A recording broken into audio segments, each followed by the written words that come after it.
But it is a favorite passage about four leprous guys outside of a city. But before I read our passage, let me just give you some of the background that's going on before this. This is found in the book of 2 Kings, around chapter 6 and 7. And what we have is drama. It's great drama, make great movies or stories. And we have always God's work being juxtaposed or put upon these wicked kings that were there. After Solomon's reign, the kingdom was divided into two. There were 10 northern tribes and there were 2 southern tribes. The northern tribes were called Israel. The southern tribes were called Judah. In Judah, there were numerous kings that were good kings that followed after God. In the north, in Israel, there were no good kings, a few that did a few good things, but ultimately they were kings that worshiped the Baals and worshiped other gods and provoked God, it tells us. So God sent them prophets, and he would send them prophets to declare his word. The northern kings hated the prophets. The prophet that we are dealing with here today is the prophet Elisha. And he lived in the northern kingdom. He lived in Samaria. Well, he lived in Dothan as well. Anyway, we have that prophet in several cities in our chapters this morning. One of the stories that we have is that the king of Syria wants to capture the king of Israel. And so he sets traps for him. But interestingly enough, God tells Elisha to warn the king of Israel not to go to such and such a place because the king of Assyria is there and the king is going to trap him and capture him and kill him. And so the king of Israel would send a spy to see if it were true, and it was true. Elisha saved his life numerous times. Well, the king of Syria was angry. He thought there was a spy in their midst that was telling the king of Israel. But somebody in his ranks said, no, there's a prophet of God in Israel, and he is telling the king. He can tell you what you're doing even in your own bedroom. So the king of Syria found out where Elisha was in the city of Dothan, and they went and they surrounded the city with troops. This is what they did. They would do this siege around a city. The servant of Elisha went up on the roof. They would go up on the roof to pray or to hang out, and he could see over the walls and he could see the troops. And he came running down and said, Elisha, we're in trouble. The Syrian troops are out there. And Elisha said, you can't really see, can you? And he prayed that God would open his servant's eyes, and when they looked, there were the chariots of God behind the Syrian troops. And so Elisha prayed, and God struck the whole army with blindness. And Elisha led the army to the king of Israel. The king of Israel said to Elisha, what shall we do with them? And Elisha said, shall we kill them? And Elisha said, no, give them something to eat and send them home. The king of Israel had nothing to do with God or anything with God. And he hated Elisha. There was always a contentious relationship there. So they went home. It says that sometime later, the king of Syria decided to capture the king of Israel. And so he came to the capital city, to Samaria, and they surrounded the city. War in those days was a little different. This was a little less bloody way of doing war. You just surrounded the city and you cut off all of their supplies, which meant that there would be nothing coming in and out of the city, and that included food. And so there they were camped. This time God decided not to do anything about it, at least not for a while. It might take as long as 2 years until the city was at its knees, on its knees, because they didn't have anything and many people dying. Of course, there would be negotiations going on. The king of Syria would send an envoy to tell the king of Israel to surrender. And of course, he would resist it, at least initially. This was the way these things happened. But things got so bad in the city. This is how bad they got. One woman was dragging another woman up to the king, and she said to him, you can read about all this, by the way, in 2 Kings chapter 6. And she said to the king, "Oh God, oh king, save us." And the king said, "Well, if God can't save you, then neither can I." And she says, "Yesterday we agreed to kill and boil and eat my child. And today we were going to kill and eat her child, but she has hidden her child."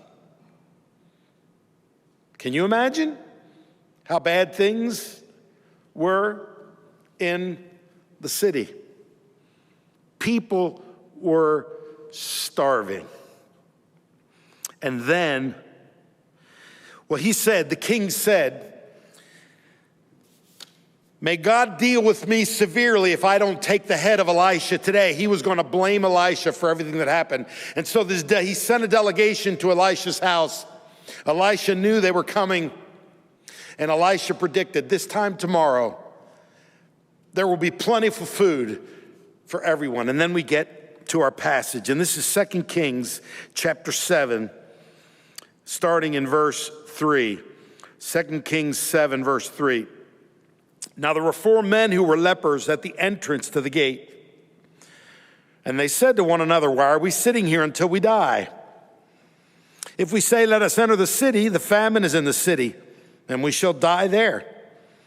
If we sit here, we die also. So now come, let us go over to the camp of the Syrians. If they spare our lives, we shall live. And if they kill us, we shall but die." So they arose at twilight to go to the camp of the Syrians. But when they came to the edge of the camp of the Syrians, behold, there was no one there. For the Lord had made the army of the Syrians hear the sound of chariots and of horses, the sound of a great army, so that they said to one another, "Behold, the king of Israel has hired against us the kings of the Hittites and the kings of Egypt to come against us." So they fled away in the twilight and abandoned their tents, their horses, and their donkeys, leaving the camp as it was, and fled for their lives. And when these lepers came to the edge of the camp, they went into a tent and ate and drank, and they carried off silver and gold and clothing and went and hid them. Then they came back and entered another tent and carried off things from it and went and hid them. Then they said to one another, "We are not doing right. This is a day of good news. If we are silent and wait until the morning light, punishment will overtake us. Now, therefore, come, let us go and tell the king's household." I have loved this story since I was young, as I mentioned before. There's 2 things that jump out at me in this story, and here they are. God's grace that works through weakness, and number 2, God's grace that transforms. So these are the 2 things that I want to look at in this particular passage with these 4 leprous men. So first, God's grace that works through weakness. This really is an astonishing story about 4 leprous men. Leprosy was a fairly common disease in those days, but it really was a death sentence. They thought in those days that it was a very contagious disease. And so people that got leprosy would have to live outside the camp. They would have to live away from everyone, and they would depend on their loved ones to provide food for them. We know now that leprosy is not as contagious as they thought. And in fact, it's completely curable now with various concoction of medicines. I was reading about it yesterday. But it can cause, for those people who didn't get treatment, which obviously they didn't have, it can result in the crippling of hands. It affects the nerves. It affects the eyes, the nose, the hands, the extremities. And it can cripple. It kills the endings. It can cause paralysis. It can cause blindness. Eventually, it can cause death. It was so feared in those days. So imagine these lepers. They're on the outside of the city. They are absolutely dependent on the people inside the city for their sustenance. They have nothing. They have no way to eat. They have no way to exist. So they're waiting for their loved ones inside the city. Well, I just described what was going on inside the city. There was no food in the city. People were eating their children. And so you can imagine what the lepers were doing. They couldn't expect anything from anyone inside the city. This is one of those devastating stories. It just doesn't seem right. So much of the Old Testament, there's so much suffering, so much war, so much destruction. Even leprosy just seems like it just doesn't feel right, does it? Stories like this, sometimes when we see about leprous people and devastation, sometimes we wonder where God is.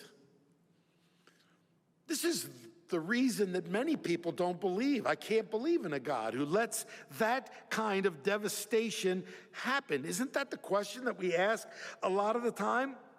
But that's why this story is such a story of grace for us. The text tells us that the lepers got together and they talked to one another. They made an assessment of their situation. If they went in the city, what would that mean? Well, there's no food in the city. They're going to die in the city. If they stay right where they are, well, they're going to die there because there's no food. So they come up with a novel, ingenious idea. Maybe if we go out to the Syrians, just maybe they will have mercy on us. But if they kill us, we're going to die anyway. So that's our only shot. This isn't a major spiritual move on their part. This is just playing the hand they've been dealt. They are trying to survive. But it does teach us something about God. It does teach us what God is like and who God is. So you have the powers that be, right? You have the Syrians that are trying, the king of Syria is trying to defeat the king of Israel.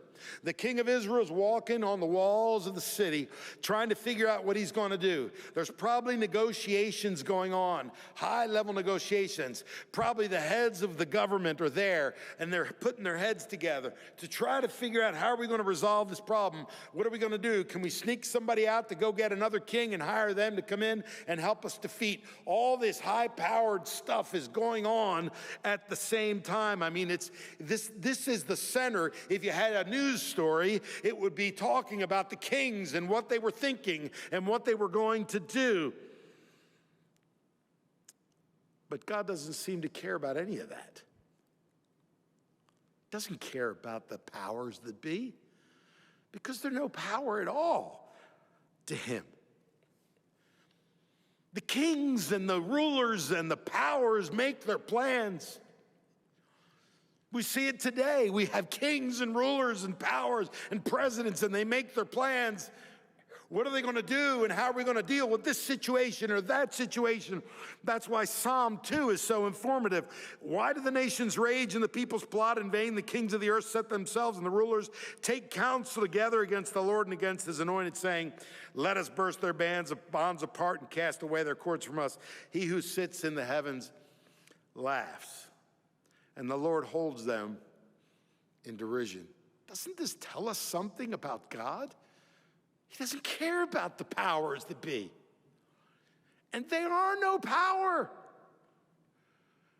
Are you worried about where we're going as a country? Are you worried about divisions that we have? Are you worried that maybe things aren't being done right? Decisions aren't being made that are good decisions? Doesn't matter which party you're from. And God sits in heaven, And he laughs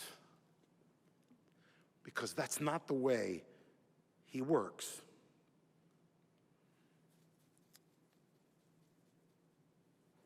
God bypasses people that don't look to him, doesn't he?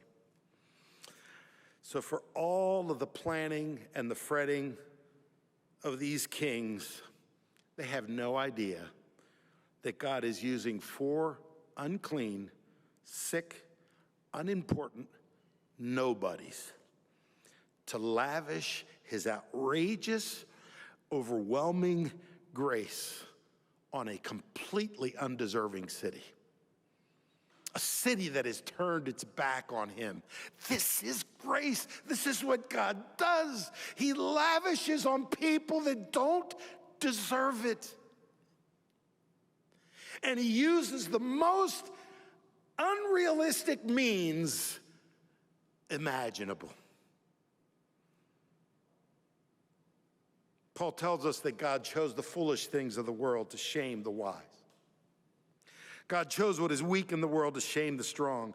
God chose what is low and despised in the world, even things that are not, to bring to nothing things that are, so that no human being might boast in the presence of God. How are you trying to deal with your issues and your problems? Is it a power move on your part?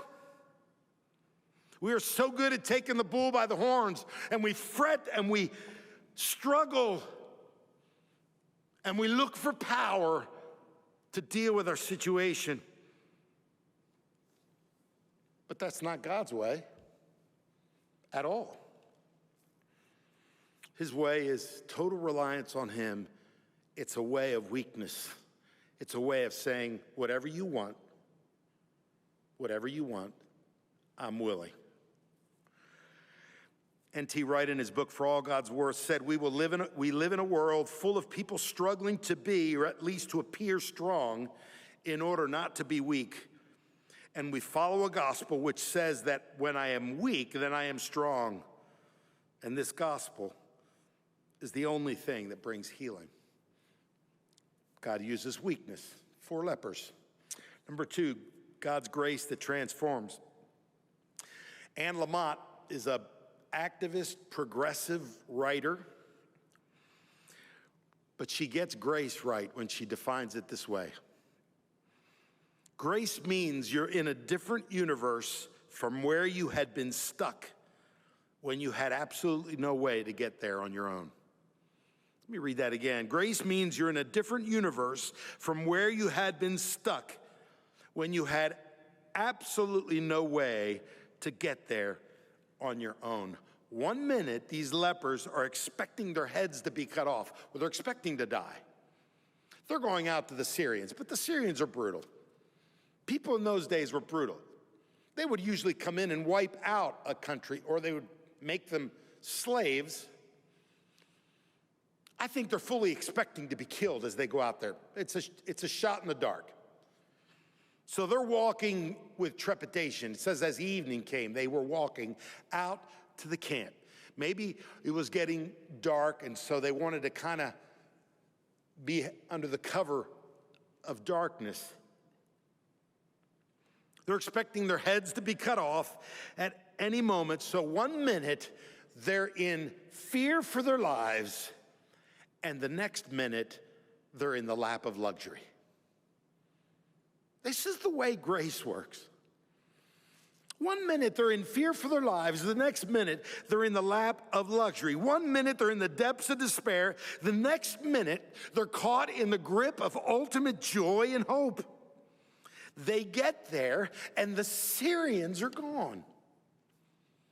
They're gone. And you heard what I read from the passage. God had sent the noises of marching feet, of chariot wheels creaking, and the entire Syrian army could hear this. And a terror set in on the army. They were sure that the king of Israel had been able to sneak someone out to get word to other kings and had promised them great things if they would come, the kings of the Hittites, the kings of Egypt, to come and rescue them. and they are terrified. And what do? They just pick up and run. They don't pack anything up. They don't take anything with them. I can see them stripping off things so not to hinder them, and they hightail it back for Syria. And there is the camp, empty. Empty. So when the lepers get to one tent, they see it's empty. And there's food, and there's drink. And they go in, and they begin to eat, and they begin to drink. And then they see silver and gold, and they see clothing. And so they begin to grab the clothing and the silver and the gold, and they take it to their favorite hiding places.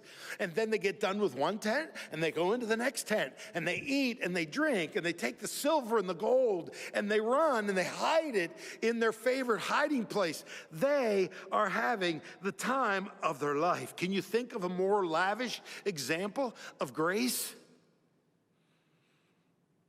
The 4 lepers, could they have imagined in their wildest dreams something like this having happened to them? The lowest outcasts of society were now the richest men in the entire city. Can you imagine that? The lowest outcasts of society were now the richest men in the entire city. They were in 7th heaven, brothers and sisters. They were so caught up in the wonder of it all that they didn't seem to care one whit about the city that was dying, at least not at that moment. Isn't that human nature?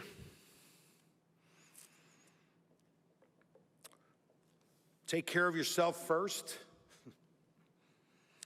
And then if there's any time or anything left, well, we might think of someone else.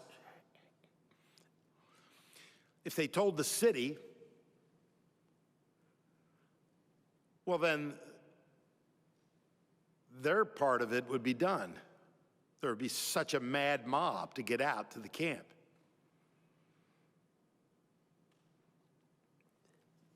In a Washington Post article of 2015 entitled, "You're Not as Virtuous as You Think," Nina Nohira tells us this. A 1961 research project asked ordinary people to send extremely painful electric shocks to a stranger. Unbeknownst to the participants, the fake shocks were only delivered to an actor. A staggering 65% of the subjects obeyed. Most of us are confident we would have been in the 35% who refused to go along with this program. But in his essay, "You're Not as Virtuous as You Think," Nohira, the dean of the Harvard Business School, has a name for this gap between how people believe they would behave and how they actually behave. He calls it moral overconfidence. Nohira insightfully notes our need for repentance and confession. In the lab, in the classroom, and beyond, we tend to be less virtuous than we think we are, and a little more moral humility could benefit us all. Moral overconfidence is on display in politics, in business, in sports, really in all aspects of life. There are political candidates who say they won't use attack ads until late in the race. Their moral overconfidence is in line with what studies find to be our generally inflated view of ourselves. We rate ourselves as above average drivers, investors, and employees, even though math dictates that can't be true for all of us. We also tend to believe we are less likely than the typical person to exhibit negative qualities and to experience negative life events, to get divorced, become depressed, or have a heart attack. Brothers and sisters, we have had grace lavished on us. In fact, none of us have ever faced starvation like these men did. We've been so blessed in so many ways. And I refuse to be a person that doesn't value where we live. I've lived overseas. We live in the wealthiest country that has ever existed. We have myriad of problems. And the wealth has not been for everybody. But overall, as a country, we live in a very wealthy society. compared to so many places in the world. But here's the truth about us. We tend to live insulated lives. We don't tend to look very closely at those who are less fortunate than we are. That's why the suburbs were invented. So that we don't have to look daily on people that aren't doing well. But we've justified it in our minds, inventing reasons for why we've been so blessed. Well, we're blessed because we work hard. Those who are struggling just need to work harder. Or, well, it's not my fault that they are the way they are. I didn't do it. Or, I've got a God-given mandate to take care of my own first, and I'm not going to look at other people. So we are so obsessed with reaping the benefits of grace. But who's going to go to the city? Who's going to go deliver the news to the city? And so we hoard our possessions. We circle the wagons of self-protection. We associate only with safe endeavors. We keep the circle pretty tight with people that are just like us. We don't want to let those people in because it might get uncomfortable, and we don't like discomfort. Besides, we want a return on our investment. If we sow, we better reap. So we better be sure that we're sowing to something that is going to reap something great for us. I don't want to go tell the city. I don't really care about the city. I've got all the benefits right here for me. We have a lot of discussion about justice and mercy in our country. And our culture has hijacked the concepts. But last time I checked, the Bible still says to do justice and to love mercy and to walk humbly with your God. What does it mean for us that have been lavished with blessing upon blessing upon blessing upon blessing? Why would we tell people about Jesus? Why would we risk anything to tell anybody about Jesus? Why would we work for racial reconciliation? Why would we desire to do justice and to do mercy in our society? Why would we give sacrificially of our possessions to something that might not give us a return on our investment at all? Why would we do that? The only reason I can think of is a lonely hill where there are 3 crosses. And on 2 of the crosses were men who deserved to be there, but on that middle cross, he didn't deserve anything. He had loved people perfectly, and yet there were people that hated him. They were jealous of him because he called them out. A little bit like I'm doing right now.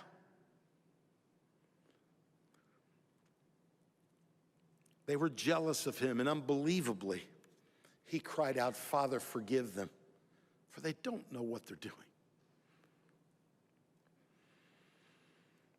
He had full power to come down from the cross. He didn't have to stay there.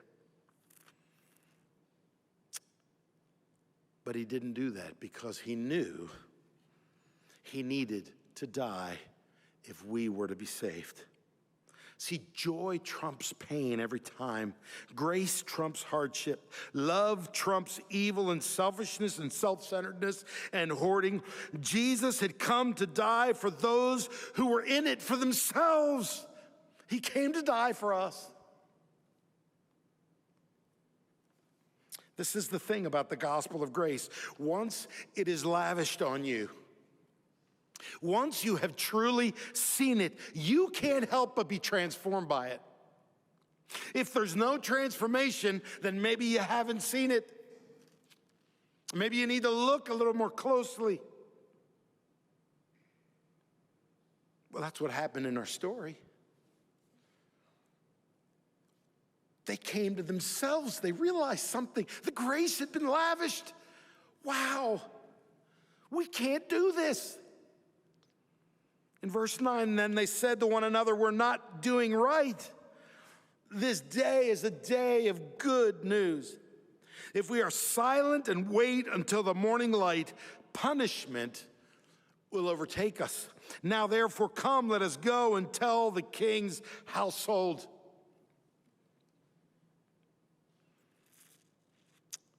They didn't have their theology quite right. Because the only punishment that overtakes us is the punishment that comes to Christ. But nevertheless, they were changed. They had to go and tell the city. So they went and told the gatekeepers. No one believed them at first. But then they sent this delegation out. They found out it was true. And people flooded out the gates of the city. And a great salvation came that day. Brothers and sisters, it's the nobodies that God uses to bring salvation. Why do we always want to be somebody? Why is it that we always want to be noticed? We always want to be the ones from a position of power. None of us likes a position of weakness, and yet it is the position of weakness that God uses to bring about a great salvation.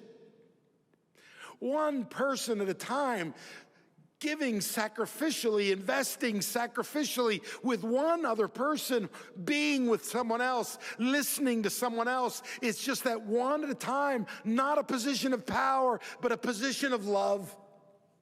This is what transforms a society. We're not going to transform our society through our political process. It's not going to happen. This is not the way God works anyway. God works using the weak and the lowly of the world to shame the wise. He uses people one at a time. In his book, The Prodigal God, Tim Keller uses the following story to illustrate how experiencing God's grace can transform our lives. This is what he says. The acclaimed foreign film 3 Seasons is a series of vignettes about life in post-war Vietnam. One of the stories is about Hai, who is a cyclo driver, which was a bicycle rickshaw, and Lan, a beautiful prostitute. Both have deep, unfulfilled desires. Hai is in love with Lan.